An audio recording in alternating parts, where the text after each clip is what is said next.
ఇదే టైంలో భారత ప్రభుత్వం ప్రజలను సిద్ధం చేసింది. దేశ ప్రజలంతా యుద్ధానికి సన్నద్ధం కావాలని పిలుపునిచ్చింది. అందుకోసం దేశవ్యాప్తంగా మాక్ డ్రిల్లను నిర్వహించాలని కేంద్ర హోంశాఖ ఆదేశాలు జారీ చేసింది. దేశవ్యాప్తంగా స్కూళ్లు, ప్రభుత్వ కార్యాలయాల్లో మాక్ డ్రిల్లను నిర్వహిస్తున్నారు. యుద్ధం వస్తే ఎక్కువ ప్రమాదం ఉండే టైర్ 1, టైర్ 2, టైర్ 3 నగరాలను గుర్తించారు. ఈ నగరాల్లో సైరన్ మోతలు, క్విక్ యాక్షన్ టీమ్స్ అప్రమత్తంగా ఉన్నాయో లేదో చెక్ చేసుకోవాలని కేంద్రం ఆదేశించింది. దీంతో పాటు యుద్ధం వస్తే తలదాచుకునేందుకు ఇప్పటికే సిద్ధం చేసిన బంకర్లను శుభ్రం చేసుకోవాలని కూడా హోంశాఖ తెలిపింది. ఈ క్రమంలోనే దేశ ప్రజలంతా సిద్ధమవుతున్నారు, మాక్ డ్రిల్స్ లో భాగమవుతున్నారు.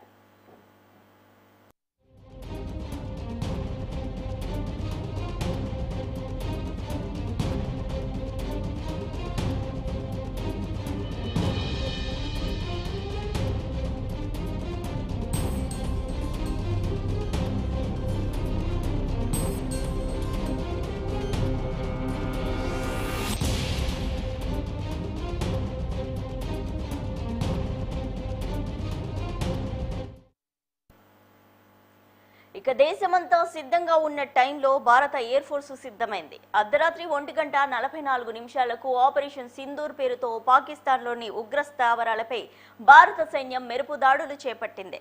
భారత ఆర్మీ, ఎయిర్ ఫోర్స్, నేవీ బలగాలు సంయుక్తంగా ఈ దాడిని నిర్వహించాయి. అంతర్జాతీయ సరిహద్దులు దాటి పాకిస్తాన్ మే గూస్కే మారింగే అంటూ విరుచుకుపడ్డాయి. మిసైళ్లతో లక్ష్యాలపై విరుచుకుపడ్డాయి. పాక్ ఆక్రమిత కాశ్మీర్తో పాటు పాకిస్తాన్లోని ఉగ్ర మౌలిక సదుపాయాలను ధ్వంసం చేశాయి. భారత్పై సీమాంతర ఉగ్రదాడులకు కుట్ర పన్నినట్లు భావిస్తున్న మొత్తం 9 స్థావరాలపై ఆర్మీ దాడులు చేపట్టింది.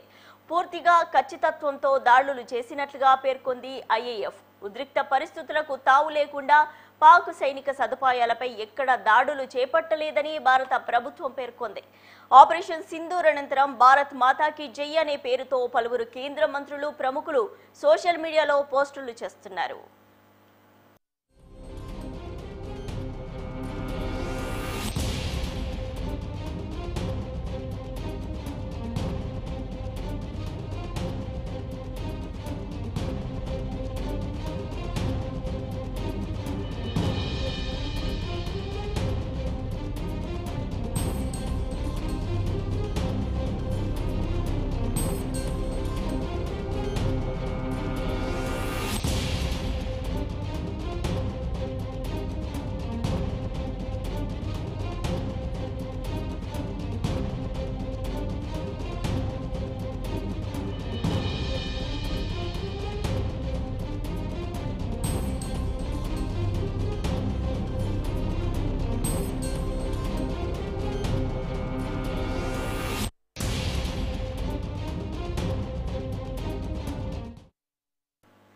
రైట్, ఆపరేషన్ సింధూర్ కి సంబంధించి మనతో మాట్లాడడానికి ఆర్మూర్ బీజేపీ ఎమ్మెల్యే రాకేష్ రెడ్డి గారు మనతో పాటు ఫోన్ లైన్ లో అందుబాటులో ఉన్నారు. నమస్తే రాకేష్ రెడ్డి గారు. జై శ్రీరామ్ అండి. సార్, ఇప్పుడు చెప్పండి, మనకి దేశం మొత్తం ఇది ఒక ప్రౌడ్ మూమెంట్ అని చెప్పాలి. అసలు మీరు ఎలా ఫీల్ అవుతున్నారు, ఏం చెప్పదలుచుకున్నారు? మేము ఇంకా గర్వించటం ఇప్పట్లో కాదండి. అంటే సుమారు 26 మందికి ఇంకా సుమారు 26 లక్షల మంది ఉగ్రవాదులు చావాలి. అవును, 9 అర్థమైందా సార్? సార్, 9 స్థావరాలను ఇప్పుడు మన సైన్యం అంతా కూడా మట్టుకరిపించారు. క్లియర్ గా రావట్లేదండి సుష్మా గారు, లైన్ క్లియర్ గా రావట్లేదు. సార్, వినిపిస్తుందా? చెప్పండి, ఇప్పుడు చెప్పండి సార్. ఎలా చూస్తున్నారు ఈ ఆపరేషన్ సింధూర్ ని? బీజేపీ పార్టీ, కేంద్ర ప్రభుత్వం ప్రతిష్టాత్మకంగా తీసుకొని ఉగ్రవాద స్థావరాలని 9ని కూడా మట్టు కనిపించింది. మీరు ఎలా? బీజేపీ పార్టీ తర్వాత కానీ ఒక భారతీయుడుగా, మరి ముఖ్యంగా ఒక హిందువుగా, మా బిడ్డల, మా చెల్లెళ్ళ, అక్క చెల్లెళ్ళ నుదుటి కుంకుమ ఎవరైతే చెరిపేశారో, చెరిపేసిన వారి వెనుక ఎవరున్నారు ఒకటి. దానికి ఈరోజు 0తో మొదలు పెట్టినాం. ఇంకా మీరు ఏం కాలేదు, గిరానికి అంతగానం అంటున్నారు. మొత్తానికి మొత్తం శ్మశానం చేసే వరకు ఒప్పుకోము. ఎట్లన్నా చేస్తున్నాం, సంపిసత్తం. సార్, పాకిస్తాన్ మొత్తం మ్యాప్ లో లేకుండా చేద్దామంటారా? పాకిస్తాన్ మ్యాప్ లో లేకుండా ఎత్తాం, కానీ కొంత మంచి వాళ్ళందరూ ఉంచుతాం. మంచి వాళ్ళందరినీ ఉంచుతాం, ఆ మంచి వాళ్ళందరినీ మా భారతదేశంలో ముస్లిం సోదరులతో పాటు వారిని కూడా ఉంచుకుంటాం. అది తప్పేం లేదు. ఎందుకంటే ఈ రోజు ప్రత్యేకంగా మా హిందూ జాతి మీద పగబట్టిన నా కొడుకులకు సమాధానం, భారత ప్రధానమంత్రిని శ్వాస ఆప్తమన్న నా కొడుకులకు సమాధానం. అవును, మీ ఈ మోదీకి సమాధానం ఈ చెప్పుకోండి స్థాయిలో ఉండదు. మీ మోదీకి చెప్పుకోండి అని మరీ కాల్చారు కదా. మోడీకి చెప్పుకోమంటారా, యోగికి అవును, మాకు మోడీ ఉన్నాడు, యుగ పురుషుడు, విశ్వనాయకుడు, మా దైవము, మా దేవుడు. కాబట్టి మోడీకి చెప్పుకుంటారు. మోడీకి చెప్పుకున్న తర్వాత ఇప్పుడు ఏం జరుగుతుంది, తర్వాత ఏం జరుగుతుంది, అల్లరి మూకలు, ఉగ్రవాద మూటలు, ఇవన్నీ ఏ రకంగా నిర్మూలించాలా. ఒకటి దాంతో పాటు ఇంకా ఆపరేషన్ వేరే స్టార్లు కూడా ఉన్నాయి, సింధూర్ కాదు. అందరికా చోర్లోగా ఈ దేశంలో ఉండి దేశం తిండి తినుకుంటా పాకిస్తాన్ పాట పాడే నా కొడుకులకు మళ్ళీ దీని తర్వాత పార్ట్ 2 ఉంది. ఇది ఓన్లీ పార్ట్ 1. ఎవడైతే ఈ దేశంలో తినుకుంటూ ఈ దేశ వనరులు ఉపయోగించుకుంటూ ఈ దేశం మీద పడి ఏ రకంగా అయితే ఆ పరాయి దేశం పాట పాడుతున్న నా కొడుకులందరికీ ఇంకొక ఆపరేషన్ చాలా ఉన్నాయి. ఆపరేషన్స్ క్లోజ్ చేస్తామండి. సార్, ఇప్పటికే పాకిస్తాన్ ని అన్ని దేశాలు కూడా వెలివేస్తున్నాయి. మన దేశం ఆర్థికంగా కూడా దెబ్బతీస్తోంది. ఇప్పుడు జరిగినటువంటి దాడితో పాకిస్తాన్ మొత్తం ప్రపంచ దేశాల్లో ఏకాకి అయినట్టే అనుకోవచ్చా? ఎప్పుడు ఏకాకి కాలేదా దేశము? 48లో ఏకాకైంది, 65లో ఏకాకైంది, 71లో ఏకాకైంది, 99లో ఏకాకైంది. అది మారే రకం కాదండి, మారే రకం. చైనా సపోర్ట్ చేస్తుంది కదా పాకిస్తాన్ కి. ఏ చైనా అది ఉన్నది ఎంత పోతే ఎంత కాదు. ఆ దేశంలోనే వందల సమస్యలు, ఆ అంతర్గత భద్రత, ఆ దేశ అధ్యక్షుడు దాక్కొని ఉన్నాడు కొన్ని రోజులు, ఏడున్నాడు తెలియదు జింపింగ్. మాకు ఒక్క దేశంలో మాకు 100 దేశాలు ఉన్నాయి. మా పుతిన్ లేడా? మాకు ఇవన్నీ ఎందుకు? మా ఇజ్రాయిల్ అన్నలు ఉన్న చాలు మాకు. మా రక్తం పంచుకు పుట్టిన వాళ్ళు ఇజ్రాయిల్ వాళ్ళు.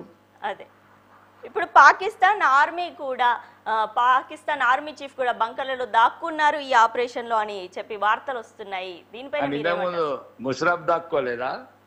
షరీఫ్ దాక్కోలేదా? బెనాజీర్ బుట్టో అలా. ఆ దేశమే ఒక విఫలమైన దేశం అండి, విఫలమైన దేశము, వికృతమైన దేశము.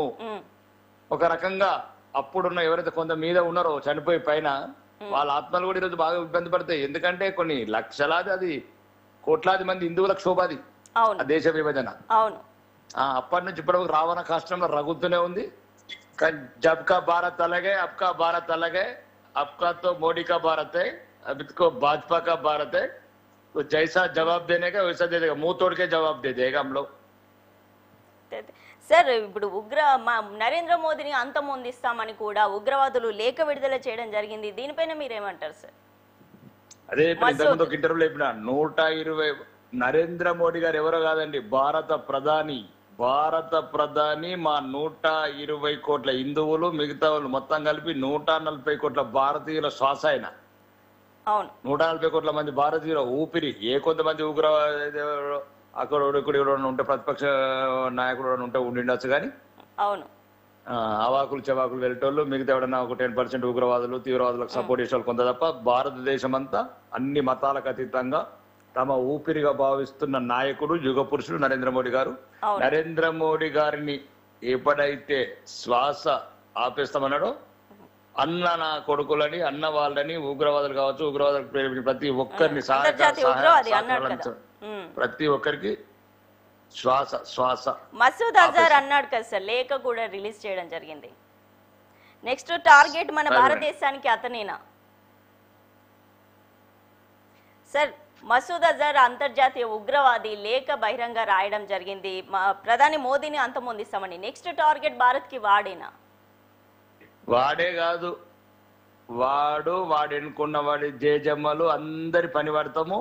ఇంకా మా ఆడబిడ్డల सिंदूर का मतलब समझ लो, सिंदूर का तरफ देखे तो हजारों सिंदूरों का ऑपरेशन करेगा हम लोग सर. जिधर दुनिया में हिंदू आड़ बिड्डला నుదుటి బొట్టు చూస్తే ఆపరేషన్ సింధూరే జ్ఞాపకం రావాల. తీవ్రవాదులకు, ఉగ్రవాదులకు, ఎన్నుకున్న వాళ్ళకి అట్లాంటి గట్టి సమాధానం చెప్తాం.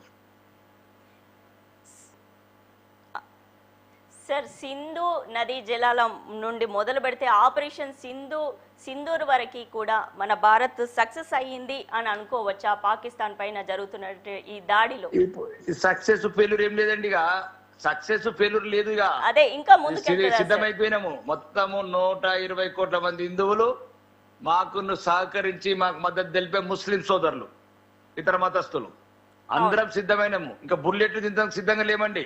అవును, ఎవడు పడితే వాడు కాల్పించుకోవడానికి, హిందువులని పక్కకు జరగకుండా కాల్పించుకోవడానికి సిద్ధంగా లేము. అవును, సింధే కాదు, హిందూ కాదు, అన్ని బొంద పెడతాం నా కొడుకులని. ఆ దేశంలో ఉన్న తీవ్రవాద సంస్థలని, తీవ్రవాదుల్ని, ఉగ్రవాదుల్ని వాళ్ళకు సహకరించే రాజకీయ నాయకులను కూడా భూస్థాపితం చేసి గాజా అంటే తెలుసా, ఇజ్రాయెల్ చేసింది చూడు. అవును సార్, దిబ్బ చేస్తాం సార్. సరే, ఈ ఆపరేషన్ లో మసూద్ అజర్ ఫ్యామిలీ మెంబర్స్ 14 మంది చనిపోయారు. మనది ఇంతటితో ఈ ఆపరేషన్ సక్సెస్ అయ్యింది, మనం విజయం సాధించామని అనుకోవచ్చా? అల్లా ఎంతసేపు విజయం అంటే ఏంటండి, మొదలు పెట్టామంటే అదే సార్, ఈ ఆపరేషన్ వరకే విజయం. ఎప్పుడు మొత్తం క్లీన్ చేసినాక, మరో గాజా చేసినాక అప్పుడు మేమే చెప్తాము. భారతీయుల ఈ రోజు ఫస్ట్ మా భారత ఒక్క నిమిషం అండి, భారత సైన్యాన్ని చూసి ప్రతి భారతీయుడు ఛాతి ఉప్పొంగుతుంది. భారత సైన్య విన్యాసాలను చూసి వాళ్ళు చేసే దాడులను చూసి ప్రపంచం కూడా అబ్బురపడుతుంది. అమెరికా నుంచి పడితే ఆస్ట్రేలియా వరకు, రష్యా నుంచి పడితే ఇంగ్లాండ్ వరకు. సార్, ఇది ట్రైలరే అన్న ముందు సినిమా ఇంకా ఉంటది, ఇది ట్రైలరే అని అంటున్నారా? ట్రైలర్ కూడా కాదు, ఇంకా ట్రైలర్ కూడా చాలా ఉంది, మొత్తం చాలా పెద్దది ఇది. అదే కాబట్టి నేనేమంటున్నా అంటే సార్, ఒక్కటి మాత్రం అండి, ప్రతి భారతీయుడు ఈ రోజు మేము గర్వపడుతున్నాం మా సైన్యాన్ని చూసి, మా భారత నాయకత్వాన్ని చూసి. ముఖ్యంగా ఇట్లాంటి భారతీయుల మీద దాడి చేయాలంటే ముఖ్యంగా మరి ఆ రోజు పాల్గొన్న తగ్గడంలో హిందువులని ప్రత్యేకంగా వేసి మా ఆడబిడ్డలని మరి అడిగి 4-5 రోజులు పెళ్ళైన 4 రోజులకే విధవలను విధవరాళ్ళని చేసి నుదుటి బొట్టు చెరిపి మంగళ సూత్రం తెంపి కాలు మట్టెలు తీసిన నా కొడుకులకు ఇంకా భవిష్యత్ తరాలు కూడా గుర్తు పెట్టుకునే విధంగా సమాధానం చెప్తాం. ఆ సమాధానం మరీ భయంకరంగా ఉంటుంది. ఇంకా ఈ చర్చలలో అన్ని చెప్పలేము. ఈ చర్చలలో కూడా కొన్ని ఇబ్బందులు మాకుంటాయి. దేశ భద్రత దృష్ట్యా, ప్రజల భద్రత దృష్ట్యా, హిందువుల భద్రత దృష్ట్యా.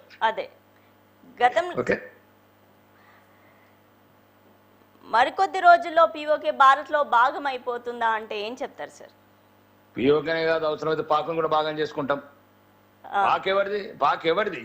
అదే మాది కదా, మేము ఇచ్చింది కదా. చరిత్ర చూసుకుంటే అదే నిజం. వాడు మా కొడుకు అనుకుని ఇచ్చినాము, ఇచ్చినాము. అటు లంగైండు, లంగైంది ఏం చేస్తాము, అదే అని లేపేస్తాము. మళ్ళా మా భూమి మేము తీసుకుంటాం. భూమి ఎవరిది? అది అదే వేలాది సంవత్సరాలుగా సనాతన నేల, అదే గాయత్రి మంత్రం విరజిల్లిన నేల, పౌరయుధుల అంటే మంత్రోచ్చరణలు, సనాతన ధర్మం విరసిల్లిన నేల, అశోకుడు మౌర్య సామ్రాజ్యం రాజు, ఏకశిల, తక్షశిల, గాంధారి మొత్తం ఏలిన నేల. నేల మాది, అన్ని మాయే. మీరు ఇంకా ఆక్రమిత కాశ్మీర్ మీద ఉన్నారు, పాకిస్తాన్ ను కూడా తీసేసుకుంటాం. గతంలో బాలకోట్ ఎయిర్ స్ట్రైక్ నిర్వహించినప్పుడు కూడా విపక్షాలన్నీ కూడా ఆధారాలు అడిగాయి. ఇప్పుడు కూడా గతం లేదు, వర్తమానం లేదండి, భవిష్యత్ అంతా బంగారుమయము. భారతీయులందరికీ విజయమే ఉంటది. ఆ విజయాలతోనే భారతదేశం ముందుకెళ్తుంది. భారతదేశాన్ని యుద్ధం అనేది కొంతవరకే, తర్వాత దాన్ని దేశాన్ని ప్రపంచంలోనే నెంబర్ 1 శక్తిగా అభివృద్ధి చేసుకుంటూ ముందుకు తీసుకెళ్తాం. ముఖ్యంగా ఈ విజయం అన్ని కూడా, ఈ విజయము ప్రతి ఏది ఉన్నా ఈ విజయంలో భారత సైన్యానికి చెందుతుంది. భారత సైన్యానికి భారతదేశంలో 140 కోట్ల మంది రుణపడి ఉంటారు. వాళ్ళ ఏదైతే రుణం ఉన్నదో మేము ఏ రకంగా కూడా వాళ్ళ కృతజ్ఞత తెలుపుకోలేము. అదే సార్, ఇప్పుడు ఉగ్రవాదులకు సంబంధించి కాశ్మీర్ స్థానికులు కూడా వారికి సపోర్ట్ చేశారు అనేటువంటి వార్తలు కూడా వచ్చాయి. మరి మన దేశంలో ఉంటూ ఉగ్రవాదులకు సపోర్ట్ చేసే వాళ్ళని ఏమనాలి, ఏం చేయాలి, వీళ్ళని ఎలా? ఆపరేషన్ 2 అంటున్నాం కదా. అదే ఇప్పుడు ఆపరేషన్ 1 అయిపోయింది. బాహుబలి 2 చూపిస్తాం కొడుకులకు సార్. బాహుబలి 2 చూపిస్తాం, ఏం లేదు. వీలైతే బాహుబలి 3. అదే सबको सब उड़ाते थे जो देश का बारे में, देश का जो रोटी కాకే. ఎవరికన్నా ఒకటేనండి, ఈ దేశం నుండి పరాయి దేశం పాకిస్తాన్ పాట పాడిన కొడుకులు స్వచ్ఛందంగా వెళ్ళిపోవచ్చు ఈ దేశం నుంచి. అదే 40 రూపాయలకు పిండి ఇష్టం లేకపోతే 400 పిండి పోయి తినండి అక్కడ, అదే అడక తినండి అక్కడ. ఇక్కడ అన్ని రకాలుగా భారత ప్రభుత్వ సౌకర్యాలు ఉంది. అదే సార్, ఇప్పుడు గోధుమ పిండి అక్కడ కిలో 600 అయింది సార్. కిలో 600 అవుతుంది, 6000 అవుతుంది. అదే అంటున్నా, అట్లాంటి చోటు పోవాలనుకున్నాడు వెళ్ళిపోండి. ఎందుకురా ఇక్కడ ఉండి తల్లి పాలు తాగి రొమ్ము కుదుతారు. అదే కాబట్టి ఎట్టి పరిస్థితుల్లో కూడా ఇట్లాంటి ద్రోవులను ఉపేక్షించేది లేదు. రాను రాను ఎట్లయితే సౌదీ ప్రభుత్వం చూడండి, ముస్లిం రాజులు ఎంత మంచి మద్దతు ఇస్తున్నారు. సౌదీ కావచ్చు, ఖతార్ షేక్ కావచ్చు, ప్రపంచమంతా ప్రత్యేకంగా ఏదైతే గల్ఫ్ కంట్రీస్ లో ముస్లిం ఎవరైతే రాజులు ఉన్నారో ప్రజలందరికీ ప్రత్యేకంగా కృతజ్ఞతలు. మా భారతదేశం మీద, ముఖ్యంగా హిందువుల మీద వాళ్ళు చూపించే సహకారము, సపోర్టు ఎప్పటికి మరవదు మా జాతి. ఇక్కడ కూడా ఇప్పుడు మా అసౌద్దీన్ ఓవైసీ కూడా అన్నట్టు తప్పేముంది. పాక్ అతీతంగా అందరూ సపోర్ట్ చేస్తున్నారు, ఏకతాటిపైకి వచ్చి దీన్ని ఖండిస్తున్నారు. రావాల్సిందే, సహకరించాల్సిందే. ఈ భారతదేశంలో హిందువులు భవిష్యత్తులో మా ఆడబిడ్డల నుదిరి బొట్టులు చెరిపిపోకూడదంటే అందరూ 140 కోట్ల గొంతులు ఒక్కటై పక్కనున్న పాకిస్తాన్ పీకనులు మెద్దాం. అదే సార్, కాశ్మీర్కి సంబంధించి ఎప్పుడు కూడా మాది మాది అని కాశ్మీర్ కొట్లాటలే ఎప్పుడు పాకిస్తాన్ చేస్తుంది. అసలు అక్కడి ప్రజలు కావచ్చు, అక్కడ ఉన్నటువంటి ఉగ్రవాద సంస్థలు వారు ఈ జరుగుతున్నటువంటి ఈ అనర్థాలకు కావచ్చు, మన పైన జరిగినటువంటి దాడులకు ప్రజలు కూడా అక్కడ తిరగబడడం జరుగుతుంది. కొన్ని వార్తలు కూడా మనం చూస్తున్నాం. దీన్ని అక్కడి ప్రజలు కూడా ఖండించి అక్కడ పాకిస్తాన్ ప్రభుత్వం పైన తిరగబడే అవకాశాలు ఉన్నాయి అంటారా సార్? అది విఫలమైన దేశం అండి, వికారమైన దేశం. మా ఒక్క దేశమే కాదండి, పక్కన ఆఫ్ఘనిస్తాన్ ముస్లిం కంట్రీ కూడా ఒప్పుకుంటలేడు, ఇస్లామిక్ కంట్రీ. అదే ఈ దుర్మార్గులు ఇలా ఆలోచన వేరని. అదే అవును, దుర్మార్గమైన దేశము, ఒక దురాలోచనతో ఏర్పడ్డ దేశము. ఎందుకంటే ఇప్పుడు పంచుకున్న నాడు ఒకటే రకంగా ఉన్నామండి, అందుకు ఈ రోజు అరక్క తింటున్నారు. ఆ జలసి భారతదేశం బ్రహ్మాండంగా వెలిగిపోతుంది, ప్రపంచంలో 4వ స్థానంకి వచ్చింది. ఆ కడుపు రోగస్తోని దేశాన్ని ఏ రకంగా ఈ దేశంలో హిందూ ముస్లింల మధ్యన అన్నదమ్ములలాగా బతుకుతున్న ఈ దేశంలో రెచ్చగొట్టే విషబీజాలు నాటే ప్రయత్నంలో భాగంగా చర్య జరిగింది. కానీ మా దేశంలో ఉన్న ముస్లింస్ మా వాళ్ళు, మా నేల, మా గాలి, మా శ్వాస. ఈ నేలను జన్మించిన వాళ్ళు, ఈ నీళ్లు తాగిన వాళ్ళు, ఈ శ్వాస పీల్చిన వాళ్ళు. కాబట్టి ముస్లింస్ ఎవరు గారు మా పూర్వీకుల వారసులు. వీళ్ళు ఈ రోజు మా కొడుకులు మారుతారు కానీ తండ్రులు మారరు. కాబట్టి మా వాళ్ళకు మా మధ్య చిచ్చు పెట్టే ప్రయత్నాన్ని వృద్ధంగా ఖండిస్తున్నాం. ఈ రోజు భారతదేశంలో ఉన్న ముస్లిం సోదరులు కూడా ముక్త కంఠంతో భారత ప్రధానికి, భారత సైన్యానికి జేజేలు కొడుతున్నారు. కాబట్టి అందరము ఒక్కటే, ఫస్ట్ మేము భారతీయులం. అది ఇప్పుడు అర్థమైంది పాకిస్తాన్. అదే పాకిస్తాన్ లో కూడా ఇప్పుడు మన సింధు జలాల దగ్గర నుండి మొదలు పెడితే అన్ని కూడా అక్కడికి రావట్లేదు. సార్ వినిపిస్తుందా సార్? రాకేష్ సార్ వినిపిస్తుందా sir? Thank you Rakesh Reddy sir, మాకు టైం ఇచ్చి మా డిబేట్లో పార్టిసిపేట్ చేశారు, చాలా విషయాలు చెప్పారు. Thank you so much sir. మొత్తానికి మోదీ చెప్పినంత పని చేశారు. పహల్గామ్ ఉగ్రవాద దాడికి పాల్పడిన ఏ ఒక్కరిని వదలబోమని గతంలోనే ప్రకటించారు మోదీ. అలాగే ఉగ్రవాదులను, వారికి సహకరించిన వారిని ఎట్టి పరిస్థితుల్లో వదిలిపెట్టబోమని స్పష్టం చేశారు. బీహార్ ఎన్నికల ర్యాలీలో ఇంగ్లీష్లో మాట్లాడి మరీ ప్రపంచానికి సందేశం ఇచ్చారు. తాము ఈ దాడికి ప్రతీకారం తీర్చుకుని తీరుతామని చెప్పారు.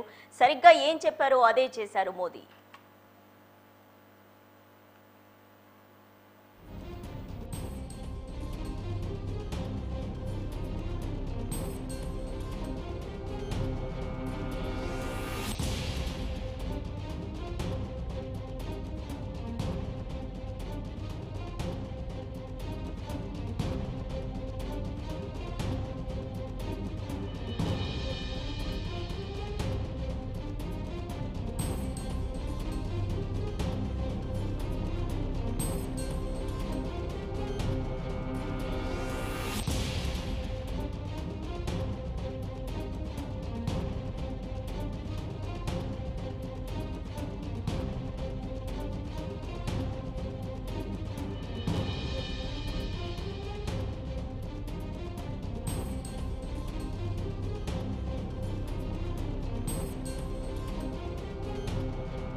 ఇక సర్జికల్ స్ట్రైక్ కూడా నిర్వహించి చూపించారు. మోదీ చేయాల్సిందంతా చేసేశారు. ఇప్పుడు పాకిస్తాన్ దీనిపై ఎలా స్పందిస్తుందనేది ఇంకా తెలియాల్సి ఉంది. గతంలో లాగానే తమ వద్ద చెట్లు కూడా పడిపోలేదని చెప్పి తప్పించుకుంటుందా అన్నది కూడా తెలియాల్సి ఉంది. రైట్, దీనికి సంబంధించి మనతో జూమ్లో జాయిన్ అవుతున్నారు మాజీ సైనికాధికారి కల్నల్ పరంగ్ గారు. నమస్తే అండి. కల్నల్ పరంగ్ గారు నమస్తే అండి. నమస్కారం అండి. సార్ చెప్పండి, దేశానికి ఇప్పుడు మనకు ఒక ప్రౌడ్ మూమెంట్, మీరు ఒక మాజీ సైనికాధికారి కాబట్టి మీరు ఎలా ఫీల్ అవుతున్నారు? ఇంపార్టెంట్ మూమెంట్ అండి, ప్రౌడ్ మూమెంట్. అంటే ఇంకా మనము ఈ టెర్రరిస్ట్ అటాక్స్ అసలు ఏమి జరగకుండా అవాయిడ్ చేసిన రోజు నిజంగా మనము ప్రౌడ్ గా ఫీల్ అవ్వాలి. కానీ ఇంపార్టెంట్ మూమెంట్ ఏంటంటే మా ప్రజల మీద మీరు చెయ్యి వేస్తే మిమ్మల్ని మేము మొదలు మనకు ఇంపార్టెంట్ మెసేజ్ ఇచ్చాము. అది నేషనల్ మొరాల్ కోసము, మా డిఫెన్స్ ఫోర్సెస్ మొరాల్ కోసం చాలా ఇంపార్టెంట్ అయిన మెసేజ్ అండి అది తప్పకుండా. బట్ ప్రౌడ్ మూమెంటా కాదా అనేది I think it's still time అండి. అంటే ఇప్పుడు ఈ మసూద్ ఫ్యామిలీకి సంబంధించి 14 మెంబర్స్ చనిపోయారు. ఒక ఉగ్రవాద స్థావరాలు, ఒక 9 ఉగ్రవాద స్థావరాలని మన వాళ్ళు మట్టు పెట్టడం జరిగింది. ప్రౌడ్ మూమెంట్ కాదు అంటారా? అంటే ఇంపార్టెంట్ మూమెంట్, అందుకే అంటానండి important moment for national morale. It will affect a lot, that there is no doubt అండి. బట్ ప్రౌడ్ మూమెంట్ కాదు అంటే కాదు అని నేను అనట్లేదు. బట్ ఇంపార్టెంట్ ఈ టెర్రరిస్ట్ అందరినీ మట్టి కనిపించినప్పుడు, టెర్రరిస్ట్ అందరూ అసలు టెర్రరిస్ట్ అనేవాళ్ళు లేకుండా పాకిస్తాన్ చేసినప్పుడు, పాకిస్తాన్ టెర్రరిస్ట్ యాక్టివిటీస్ లో పార్ట్ తీసుకోకుండా ఎంకరేజ్ చేయకుండా ఉన్న రోజు మనం రియల్ గా ప్రౌడ్ గా ఫీల్ అవ్వాలి. ఎందుకంటే ఎంత పోయినా 26 మందికి వాళ్ళ బతుకులు రావు కదండి ఇప్పుడు తిరిగి. అందుకని మనం ప్రౌడ్ గా ఫీల్ అవ్వకూడదు అని నా ఒపీనియన్ అండి. రైట్, మరికొద్ది రోజుల్లో ఇంకా ఉగ్రవాద స్థావరాలన్నింటినీ కూడా మీరన్నట్టు ఇంకా చేయాల్సింది ఉందా? ఇంకా ఉగ్రవాద స్థావరాలను, ఈ టెర్రరిజంని మట్టు పెట్టాల్సినటువంటి అవసరం ఉంది. ఇవన్నీ కూడా చేసే ఛాన్స్ ఉంది అంటారా భారత్? ఎస్ అండి, తప్పకుండా, ఎందుకు లేదు. ఇలాంటి యాక్షన్స్ రిపీటెడ్ గా వాళ్ళ ఇన్ఫ్రాస్ట్రక్చర్ ని కొట్టి, రిపీటెడ్ గా వాళ్ళ లీడర్షిప్ ని కొడితే ఆటోమేటికల్లీ వాళ్ళు రీగ్రూప్ అయ్యి మళ్ళీ రీరేజ్ అవ్వడానికి ప్రాబ్లం అవుతుందండి. So that is what we should aim at. అదే ఏం చేయాలి, అదే మనం టార్గెట్ చేసి అదే చూడాలి మనం. అండ్ పాసిబుల్ అవుతుంది అంటే తప్పకుండా పాసిబుల్ అవుతుంది. మన దగ్గర ఇన్ఫ్రాస్ట్రక్చర్ ఉంది, మన దగ్గర మంచి లీడర్షిప్ ఉంది, మన దగ్గర ట్రైన్ డిఫెన్స్ ఫోర్సెస్ ఉన్నాయి. సో కాదనడానికి కారణాలు ఏం కనిపించట్లేదండి నాకు. ఆపరేషన్ సింధూర్ అనే పేరుతోనే ఒక ఇంపార్టెంట్ మెసేజ్ ఇచ్చేశారు మోదీ అని అనుకోవచ్చా? ఎందుకంటే భర్తలని చంపారు, మతం అడిగి మరీ చంపారు, అంటే ఆడవారి భర్తల్ని చంపారు కాబట్టి ఈ సింధూర్ అనే పేరుతోనే ఆపరేషన్ కూడా నిర్వహించడం జరిగింది మోదీ గవర్నమెంట్. ఒక మెసేజ్ అయితే వెళ్ళిపోయింది అంటారా? చాలా గట్టి మెసేజ్ ఏంటిందండి. సర్టన్లీ ఒక ఆపరేషన్ పేరుతోని, ఆపరేషన్ లో చేసిన యాక్షన్ తోని, దాని తర్వాత మీరు చూసుకుంటే ప్రెస్ కాన్ఫరెన్స్ లో 2 లేడీ డిఫెన్స్ ఆఫీసర్స్ చేత బ్రీఫ్ చేయించారు. These are all important messages అండి, చాలా ఇంపార్టెంట్ మెసేజెస్ ఇవన్నీ, అండ్ చాలా స్ట్రాంగ్ మెసేజెస్. సో తప్పకుండా చాలా గట్టి మెసేజ్ వెళ్ళింది. దానిలో మాత్రం ఎటువంటి డిబేట్ లేదు. సో ఏంటి అంటే తగిలిన ఎదురు దెబ్బకి కొంచెం మనము కొంచెం కొండ మీద బాంబు పెట్టుకున్నట్టు ఇది నడిచింది, అయ్యింది స్టెప్. ఇటు వచ్చి ఏంటంటే we should take more concrete steps. వాళ్ళు ఏంటంటే కొంచెం కంగుదిన పాము లాంటి వాళ్ళు మళ్ళీ లేచి మళ్ళీ పడగ ఇప్పుతారు. ఆ పడగ ఇప్పకుండా చేయాలి మనము. అది that should be our long term strategy అండి. ఇప్పుడు 10 మందిని టెర్రరిస్ట్ని చంపారు, మళ్ళీ ఇంకో 10 మంది వస్తారు. వాళ్ళు రాకుండా ఆ సప్లై చైన్ ని ఆపగలిగిన రోజు మనం కంప్లీట్ గా సక్సెస్ఫుల్ అయ్యామని చెప్పుకోవచ్చు అండి. అదే, ఇండియాలో ఇంకా వేరే చోట్ల కూడా ఈ దాడులు జరిగే, ఉగ్రదాడి జరిగే అవకాశాలు ఉన్నాయి కాబట్టి అందుకనే ఇంటెలిజెన్స్ ఇన్ఫర్మేషన్ తో ఈ పాకిస్తాన్ పై దాడి చేయడం జరిగిందని భారత్ చెప్తోంది. ఈ చర్యతో తిరిగి మళ్ళీ దాడులు జరిగే అవకాశాలు ఉన్నాయి అంటారా, లేదంటే పాకిస్తాన్ భయపడి వెనక్కి తగ్గుతుందా? మీరు ఒక మాజీ సైనికాధికారిగా ఏం చెప్తారు? వెనక్కి తగ్గడం అంటే మళ్ళీ వాళ్ళు రీగ్రూప్ చేసుకుని మళ్ళీ ఇంకో అటాక్ ప్లాన్ చేయడానికి చాలా టైం పడుతుందండి. ఇప్పుడు ముందర పుల్వామా అయింది, పుల్వామా అయిన తర్వాత ఉరి అయింది, ఉరి తర్వాత పుల్వామా అయింది, పుల్వామా తర్వాత ఇది అయింది. లేకపోతే అంతకు ముందర చూడండి 26/11 అయింది, లేకపోతే అక్షర్ధామ్ అటాక్ అయింది. వాటి తర్వాత టైం ఎందుకు పడుతుంది అంటే వాళ్ళు మళ్ళీ రిసోర్సెస్ క్రియేట్ చేసుకోవాలి, మళ్ళీ వాళ్ళ వెపన్ ప్లానింగ్ చేసుకోవాలి, మళ్ళీ కొత్త ఫిదైన్ అటాకర్స్ ఐడెంటిఫై చేసుకోవాలి, ట్రైనింగ్ ఇచ్చుకోవాలి, ప్లాన్ తయారు చేయాలి. వీటిలన్నిటికీ టైం అండ్ ఇంటెలిజెన్స్ లాక్సిటీ ఉండాలి. ప్రతి దానిలో ఒక లెవెల్ ఇంటెలిజెన్స్ ఫెయిల్ గ్యారంటీగా ఉంటుంది. ఎక్కడ ఫెయిల్ అయింది ఇంటెలిజెన్స్ అనేది తర్వాత మనం అనలైజ్ చేస్తూ ఈ తరుణం కాదు చూసేది. కానీ ఇప్పుడు మనం గవర్నమెంట్ ఏ స్టెప్ తీసుకున్నా కూడా గట్టిగా గవర్నమెంట్ వెనకాల నించోవాల్సిన టైం ఇది మనము వితౌట్ ఎనీ డౌట్. దాని తర్వాత మన ఇంటెలిజెన్స్ ఎక్కడ ఫెయిల్ అయింది అది మనం వేరే అడగక్కర్లేదు. హోమ్ మినిస్ట్రీనే అంది బయటకు వచ్చి. చాలా ఫస్ట్ టైం మన హిస్టరీలో ఎప్పుడు ఎటువంటి హోమ్ మినిస్ట్రీ వచ్చి చెప్పలేదు మేము ఈ అటాక్ ని యాంటిసిపేట్ చేయలేకపోయాము, ఆపలేకపోయాము అని. ఓనర్షిప్ ఉంది మినిస్ట్రీకే. ఎలా జరిగింది అన్న ఒక లోపలే ఒక కోపం కనిపిస్తుంది. సో అది ఇలాంటివి ఉన్నప్పుడు మనం ఏం చేయాలంటే డీప్ అనాలిసిస్ చేసుకుని ఎక్కడ జరిగింది, ఎక్కడ ఫెయిల్యూర్ జరిగింది, ఫ్యూచర్ లో ఎలా జరగకుండా ఉంటుందని చూసుకున్నామంటే తప్పకుండా ఇది వీటిలన్నింటినీ డెటరెన్స్ అని అంటామండి. అంటే ఈ చర్యలన్నీ తీసుకున్నాము అంటే చాలా రోజుల దాకా అంటే మొత్తం టెర్రరిజం మట్టి కనిపించేంత వరకు ఒక చాలా స్ట్రాంగ్ డిటరెన్స్ తీసుకుంటాము. ఇప్పుడు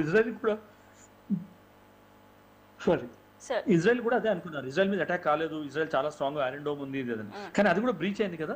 సో ఒక లెవెల్ లీకేజ్ ఉన్నప్పుడు ఇట్లాంటి అటాక్స్ జరుగుతుంటాయి. అందుకే టెర్రరిజం ని కంప్లీట్ చేయాలని నేను మట్టి కనిపించాలని నేను అంటున్నాను. అంతేగాని టెర్రరిజం ని మట్టి కనిపించేంత దాకా ఇట్లాంటి అటాక్స్ ని 100% అవాయిడ్ చేయడం అనేది ఎంత గట్టి డిఫెన్స్ సిస్టమ్ ఉన్నా, ఎంత గట్టి ఇంటెలిజెన్స్ సిస్టమ్ ఉన్నా ఎప్పుడో ఒకప్పుడు ఇట్లాంటి అటాక్స్ జరగడం గ్యారంటీగా జరుగుతాయండి.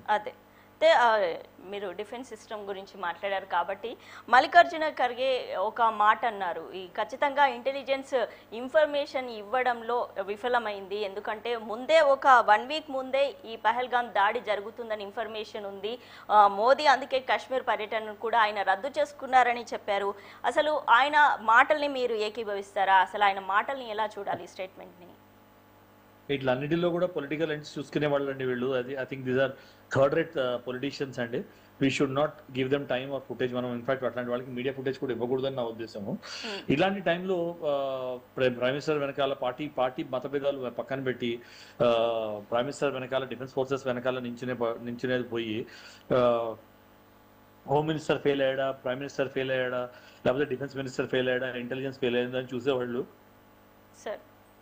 నిజంగా చాలా బాధాకరమైన విషయం అండి ఇది. అసలు యాక్చువల్లీ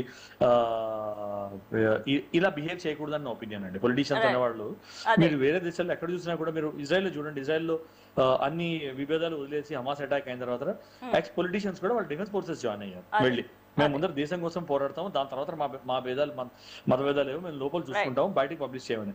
ఇక్కడ మన దగ్గర పొలిటీషియన్స్ ఎట్లా ఉంటారంటే ఫస్ట్ ఇంటర్నేషనల్ మీడియా దగ్గరికి వెళ్ళి సిఎన్ఎన్లకి బీబీసీలకి వెళ్ళి ఇంటర్వ్యూలు ఇస్తారు. మా గవర్నమెంట్ ఫెయిల్ అయింది, మోడీ ఉండడం వల్ల జరిగింది, రాజ్నాథ్ ఉండడం వల్ల జరిగింది, వక్ఫ్ బిల్ వల్ల జరిగింది అని పిచ్చి పిచ్చి స్టేట్మెంట్స్ ఇస్తారు. దాంతో ఏమవుతుందంటే మనమే ఒక దేశంలాగా ఒక యునైటెడ్ గా లేమని ఒక మెసేజ్ వెళ్తుందండి. అండ్ అన్నిటికన్నా బాధాకరమైన విషయము అదే అండి ఖర్గే గారి స్టేట్మెంట్ కూడా. ఈ విషయంలో ఖచ్చితంగా అన్ని పార్టీలకు అతీతంగా, మతాలకు అతీతంగా సపోర్ట్ చేయాలి అంటారు. అబ్సల్యూట్లీ అండి. ఇది ఈ టైంలో మీరు సపోర్ట్ చేయకపోతే దేశాన్ని, ప్రైమ్ మినిస్టర్ని ఏ టైంలో సపోర్ట్ చేస్తారు? మీరు దేశం నుండి బెనిఫిట్ ఏంటి? వదిలి వెళ్ళిపోండి. దేశంలో మీకు నచ్చట్లేదు ఏంటంటే దేశం వదిలి వెళ్ళిపోండి. ఎవడు మనకి మీకు అప్లికేషన్ ఇచ్చాడు? ఇక్కడ మీరు మీ బెనిఫిట్ ఉందని మీరు మీ పొలిటికల్ ఇవి కావాలి, రీజన్స్ కావాలి, మీకు ఎంపీగా పదవి కావాలి, ఎంపీగా గవర్నమెంట్ మీకు ఇచ్చే సెక్యూరిటీ కావాలి, సెక్యూరిటీ తోటి వచ్చే పర్క్స్ అన్ని కావాలి, బండ్లు కావాలి, ఏసీ ఇళ్ళు కావాలి, ఫ్రీ ఫ్లైట్స్ కావాలి, అన్ని కావాలి మీకు. కానీ టైం దొరికినప్పుడు మాత్రం దేశం సపోర్ట్ లో నించాము అంటే ఇంకా అలాంటి వాళ్ళు ఉంటే ఏంటి, ఉండకపోతే ఏంటంటే మనకి. సో ఇట్లాంటి టైంలో కూడా పార్టీ పాలిటిక్స్ అంటాం కదా, అట్లాంటివి చూసుకునే వాళ్ళు దేశద్రోహులనే అంటానండి. మీరు చెప్పినట్టు నెగిటివ్ మెసేజ్ వెళ్లే అవకాశం ఉంది. పాకిస్తాన్ ఆర్మీ చీఫ్ కూడా మునీర్ బంకర్ లో దాక్కున్నాడు ఈ ఆపరేషన్ సింధూర్ జరిగే టైంలో అని వార్తలు వస్తున్నాయి. దీన్ని మీరు ఎలా చూస్తారు సార్? ఆర్మీ చీఫే దాక్కున్నాడు అంటే ఖచ్చితంగా అంటే వాళ్ళు పుల్వామాలో వాళ్ళు అక్కడ పహల్గామ్ లో అటాక్ చేశారు. అటాక్ చేసింది పాకిస్తాన్ మనకి తెలుసు, వాళ్ళకి తెలుసు. అలాంటప్పుడు థ్రెట్ పర్సెప్షన్ పెరిగిపోయినప్పుడు ఈ వివిఐపీస్ అందరినీ సేఫ్ లొకేషన్స్ లోకి తరలించడం అనేది ఒక నార్మల్ డ్రిల్ అండి. అయితే as a Pakistan army chief ఆయన వెళ్లకుండా ఉండాల్సిందే.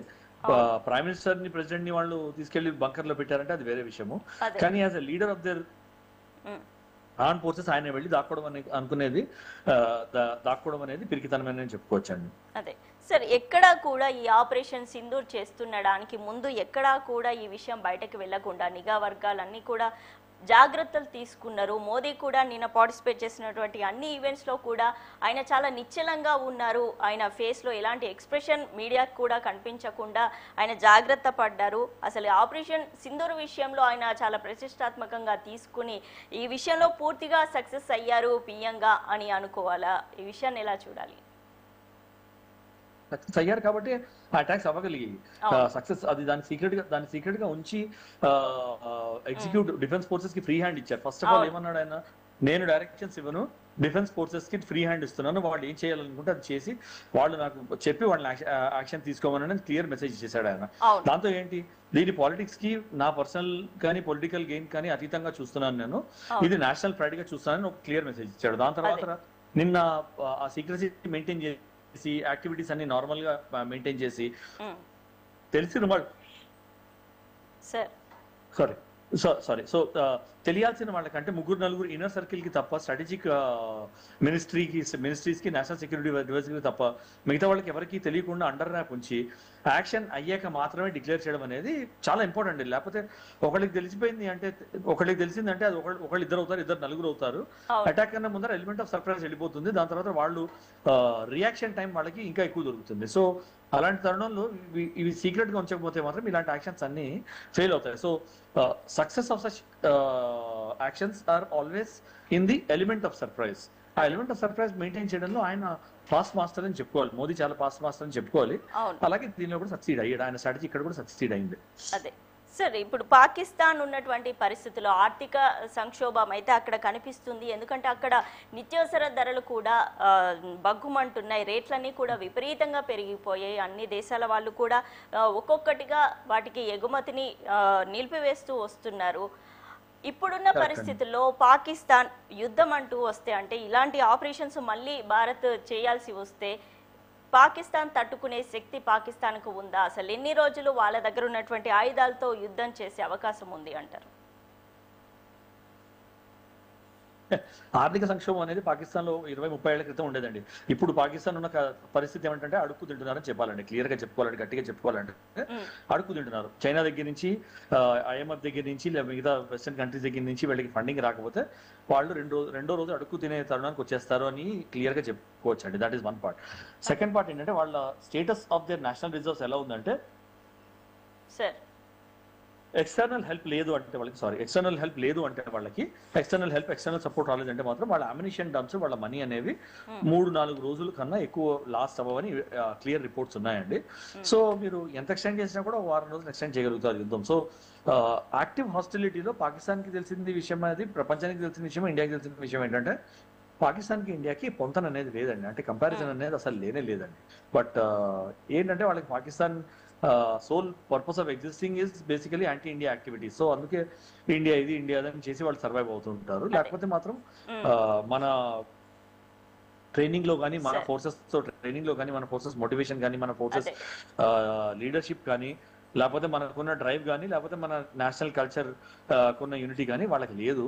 అంటే ఇప్పుడున్న పరిస్థితిలో పాకిస్తాన్ ప్రజలు వారి ప్రభుత్వం పైనే తిరగబడే అవకాశాలు ఉన్నాయి అంటారా? మీరే అన్నారు కదా ఇందాక, ఆర్థిక సంక్షోభం, నిత్యావసర సరుకులు అంత ఆకాశాన్ని అంటుకునే తరుణంలో ఉన్నప్పుడు దేనికోసం వాళ్ళు ప్రజలు వింటారండి గవర్నమెంట్ మాట? వాళ్ళు బతకడానికి, వాళ్ళ తిండి గుడ్డ నీరు లేకుండా వాళ్ళకి చేసినప్పుడు గవర్నమెంట్ ఎందుకు సపోర్ట్ చేస్తారు వాళ్ళు? సో గ్యారంటీగా సగం మంది వాళ్ళు తిరుగుబాటు చేసే దీనిలోనే ఉన్నారు, తరుణంలోనే ఉన్నారు. ఎటొచ్చి ఏంటంటే వాళ్ళకి ఒక మంచి డైరెక్షన్ లీడర్షిప్ దొరికిందంటే మాత్రం ఆ ఇంటర్నల్ యాక్షన్ కూడా అవుతుందండి. అదే ఇప్పుడు ఉక్రెయిన్ కి జరిగినటువంటి యుద్ధంలో సపోర్ట్ చేసిన పాకిస్తాన్ వారికి ఆయుధాలని కూడా చాలా వరకు అందించింది. ఇప్పుడు వారి దగ్గర ఉన్నటువంటి ఆయుధాలు సరిగ్గా లేవు అన్నట్టుగా వార్తలు కూడా వస్తున్నాయి. అంటే ఈ నేపథ్యంలో పాకిస్తాన్ వెనక్కి తగ్గే అవకాశాలు ఉన్నాయి అంటారా? లేకపోతే ఎలా రియాక్ట్ అవుతుంది? ఈ దాడిని ఎలా చూస్తుంది Pakistan? First of all lawless state, ఇందాక మీరు కూడా అన్నారు, lawless state, odourless state, government less state అండి. సో వాళ్ళు ఎట్లాంటి యాక్షన్ తీసుకుంటారు అనేది కొంచెం చెప్పడం, ప్రెడిక్ట్ చేయడం కష్టము. వాళ్ళు terrorism is the only factory which Pakistan has. ఆ terrorism and terrorism purpose driven country కాబట్టి ఎక్స్ట్రీమ్ స్టెప్ ఏమైనా తీసుకుంటారు అనేది మనం గ్యారంటీగా యాంటిసిపేట్ చేయొచ్చు. కానీ ఏం తీసుకుంటారు, ఎంతవరకు వాళ్ళకి ఎబిలిటీ ఉందనేది కొంచెం డిబేటబుల్ అండి. That is one. రెండోది, యుద్ధం జరుగుతుందా అనేది వాళ్ళ మీద కంట్రోల్ ఎవరు ఎక్సర్సైజ్ చేస్తున్నారు, ఇంటర్నేషనల్ కమ్యూనిటీ ఎంతవరకు వాళ్ళతో మాట్లాడుతుంది. As of now Eric Rubio కానీ, లేకపోతే వైస్ ప్రెసిడెంట్ వాన్స్ కానీ, లేకపోతే ట్రంప్ కానీ, ఎవరైనా కూడా ఇచ్చిన స్టేట్మెంట్స్ ఎట్లా ఉన్నాయంటే, జరిగింది చాలా బాధాకరమైనది, ఇది తొందరగా ఫినిష్ అయిపోతుందని మేము ఆశిస్తున్నామని అన్నారు. అంటే ఏంటి, బేసికలీ ఇక వెనకాల నుంచి బ్యాక్ రూమ్ పార్లర్లో ఆల్రెడీ పాకిస్తాన్తో మాట్లాడుతుంటారు. మీరు ఏదో చేశారు, వాళ్ళు రిటాలియేట్ చేశారు, మీరు చేయకుండా వాళ్ళు చేసేవాళ్ళు కాదు కదా, ఇంకేం మాట్లాడకుండా ఊరుకోండి, సైలెంట్గా ఊరుకోండి, అటాక్ చేయొద్దన్న ఒక విషయం వాళ్ళకి మెల్లమెల్లగా మెసేజ్ వెళ్తుందని మాత్రం మనం ఊహించవచ్చు.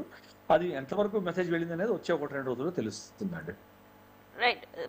ఇప్పుడు నిన్న జరిగిన దాడి పైన పాకిస్తాన్ ట్రంప్కు ఫిర్యాదు చేసింది, ట్రంప్ సపోర్ట్ని కోరింది అనేటువంటి వార్తలు కూడా వస్తున్నాయి. ఆల్రెడీ ట్రంప్ మాత్రం ఇండియాకి సపోర్ట్ చేస్తాను, ఖచ్చితంగా మోదీ నా ఫ్రెండ్ కాబట్టి ఈ విషయంలో నేను సపోర్ట్ చేస్తాను అని ఒక స్టేట్మెంట్ ఇవ్వడం జరిగింది. ట్రంప్ ఈ నేపథ్యంలో ఇప్పుడు మళ్ళీ ఏమైనా ఆయన స్ట్రాటజీ మార్చే అవకాశాలు ఉంటాయా? ఇదివరకు అమెరికా పైన ఇలాంటి ఆరోపణలు కూడా ఉన్నాయి, కొన్ని ఉగ్రవాద సంస్థల్ని అమెరికా కూడా సహాయం తీసుకుంటుంది అనేటువంటి ఆరోపణలు కూడా గతంలో ఉన్నాయి. ఈ నేపథ్యంలో అసలు అమెరికా ఇప్పుడు ఎటు స్టాండ్ తీసుకుంటుంది అంటారు? ఇండియా రిక్వైర్మెంట్ ప్రపంచానికి ఉందండి. సో ఇండియాకి అగేన్స్ట్ ప్రపంచ దేశాలు వెళ్ళవు, నెంబర్ 1. నెంబర్ 2, ట్రంప్ కి మోడీకి ఉన్న రిలేషన్ వల్ల ట్రంప్ యాంటీ మోడీ స్టాన్స్ మాత్రం తీసుకోరు, యాంటీ ఇండియా స్టాన్స్ మాత్రం తీసుకోరండి. That much we can be very sure. So ఈ పాకిస్తాన్కి ఎంతవరకు సపోర్ట్ వస్తుంది అనేది చైనా దగ్గర నుంచి రావాలి, లేకపోతే యుక్రెయిన్ లాంటి దేశాల దగ్గర నుంచి రావాలి తప్ప మేజర్ వరల్డ్ నేషన్స్ దగ్గర నుంచి వస్తుందని మాత్రం మనం అనుకోలేమండి. రైట్. పాకిస్తాన్ గ్రే లిస్టులోకి వెళ్ళిపోతుంది తిరిగి. ఇంతకు ముందు కొన్ని సంవత్సరాల క్రితం, 25 సంవత్సరాల క్రితం గ్రే లిస్టులోకి వెళ్ళింది పాకిస్తాన్. ఇప్పుడున్నటువంటి పరిస్థితిలో కూడా మళ్ళీ అదే స్థానంలోకి పాకిస్తాన్ వెళ్ళబోతుందని ప్రపంచ దేశాలన్నీ కూడా ఇండియాకి సపోర్ట్ చేస్తున్నాయి, ఒక్కొక్కటిగా పాకిస్తాన్ని ఏకాకి చేస్తున్నటువంటి వార్తలు కూడా వస్తున్నాయి. అసలు ఇందులో నిజమెంత? పాకిస్తాన్ టెర్రరిజాన్ని తనే పెంచి పోషించింది, ఇప్పుడు తిరిగి తన దేశ భవిష్యత్తు కోసం టెర్రరిజాన్ని అంతమొందించి ఈ లష్కరే తోయిబా లాంటి సంస్థలపైన నిషేధం విధించినటువంటి పాకిస్తాన్ తిరిగి దాని ఉప సంస్థలపైన కూడా నిషేధం విధించే అవకాశాలు ఉన్నాయి అంటారా? డిపెండ్స్ అండి, how much we push. United nations మనం ఎంత పుష్ చేయగలుగుతాము, ఇది ఎంతవరకు సపోర్ట్ డ్రమ్ అప్ చేయగలుగుతాం. ఏమవుతుందంటే అక్కడ చైనాకి ఒక వీటో పవర్ ఉంది సెక్యూరిటీ కౌన్సిల్లో. సో చైనా ఎన్ని ఇలాంటివి కానిస్తుంది అనే దాని మీద చాలా డిపెండ్ అవుతుంది. కానీ ఇప్పుడు దాడి జరిగినవి అవన్నీ ఆల్రెడీ ఉగ్రవాద సంస్థలు, మసూద్ అజర్ కానీ లేకపోతే హాఫిజ్ సయీద్ కానీ వాళ్ళు ఇంటర్నేషనల్ టెర్రరిస్ట్ గా ఆల్రెడీ నామినేట్ అయి ఉన్నారు. వచ్చేవాళ్ళు పాకిస్తాన్ పాలసీస్ వల్ల వాళ్ళు ఫ్రీగా తిరుగుతున్నారు, వేరే విషయం. కానీ వాళ్ళు ఆల్రెడీ నామినేటెడ్. స్పెషల్గా మళ్ళీ వాళ్ళని టెర్రరిస్ట్ ఆర్గనైజేషన్స్ గా డిక్లేర్ చేయక్కర్లేదు. కానీ పాకిస్తాన్ టెర్రరిస్ట్ స్టేట్ గా డిక్లేర్ చేయడం అనేది చాలా పెద్ద స్టెప్ అండి. అది కొంచెం పాకిస్తాన్ కి చైనా నుంచి ఉన్న సింపతి వల్ల కొంచెం కష్టమన్నా కనిపిస్తుంది అండి. చైనా ఖచ్చితంగా ఈ విషయంలో సపోర్ట్ చేస్తున్నట్టుగా కూడా న్యూస్ వచ్చాయి. అంటే చైనా ఈ విషయంలో భారత్కి అగెనిస్ట్గా పాకిస్తాన్కి ఖచ్చితంగా సపోర్ట్ చేస్తుంది అనేటువంటి స్టెప్ని కూడా తీసుకున్నట్టుగా వార్తలు వచ్చాయి. అసలు చైనా ఇప్పుడున్న పరిస్థితుల్లో అంటే ప్రపంచ దేశాలన్నీ కూడా పాకిస్తాన్ పైన యాంటీగా ఉన్నాయి కాబట్టి చైనా ఈ డేర్ స్టెప్ తీసుకునే అవకాశాలు ఎంతవరకు ఉన్నాయంటారు సార్? అంటే సపోర్ట్ అంటే డైరెక్ట్ గా వార్ లోకి వచ్చి దిగదండి, కానీ అమ్యునిషన్ సపోర్ట్, మనీ సపోర్ట్ మాత్రం చైనా ఇస్తుంది. సో వార్ అనేది చైనా కూడా ఎంకరేజ్ చేయదు పాకిస్తాన్ ని. ఎందుకు నీకు అనవసరంగా ఇండియాతో మాత్రం చెప్తుంది. కానీ ఒకవేళ హాస్టిలిటీస్ జరిగి అంటే ఇప్పుడు like from behind intelligence inputs ఇస్తూనే ఉంటారు. సైలెంట్ గా నిన్న మీరు న్యూస్ లో చూసే ఉంటారు, ఎన్ని ఛానల్స్ కవర్ చేశారో లేదు తెలియదు. కానీ బలూచ్ రెబల్స్ ఒక పెద్ద కాన్వాయ్, చైనా నుంచి వచ్చే వెపన్స్ కాన్వాయ్ ని ఆపి దాన్ని ధ్వంసం చేశారు, పాకిస్తాన్ ఆర్మీకి వచ్చే కాన్వాయ్ ని. సో ఇట్లాంటి సపోర్ట్ అవన్నీ చైనా ఇస్తుంటుంది. కానీ యాక్టివ్ గా యుద్ధంలో వచ్చి పార్టిసిపేట్ చేస్తుందని నేను కూడా అనుకోను. ఎందుకంటే that will be a dumb step అండి. వాళ్ళు కూడా చేసే ఏ దేశ యుద్ధంలో దిగినా కూడా వాళ్ళు 10-15 సంవత్సరాలు వెనక్కి వెళ్ళిపోతారు. సో అలాంటిది చైనా ఇట్లాంటి జంక్షన్లు చైనా అట్లాంటిది కోరుకోదండి. పాకిస్తాన్ ఈ ఉగ్రవాద సంస్థలన్నింటినీ కూడా అదే పెంచి పోషిస్తుంది అనేటువంటి ఒక విషయం అయితే స్పష్టం అవుతుంది. ప్రతిసారి ఇలాంటి అటాక్స్ ఏ దేశం పైన జరిగినా, ఏ ప్లేస్లో జరిగినా కూడా పాకిస్తాన్ ప్రజలు తిరగబడే అవకాశం ఉన్న నేపథ్యంలో ప్రపంచ దేశాలన్నీ కూడా పాకిస్తాన్ ఏకాకి చేసే నేపథ్యంలో పాకిస్తాన్ అసలు తిరిగి ఆలోచించే అవకాశాలు ఉన్నాయి అంటారా? అసలు ఈ టెర్రరిజం అనేది ఎంకరేజ్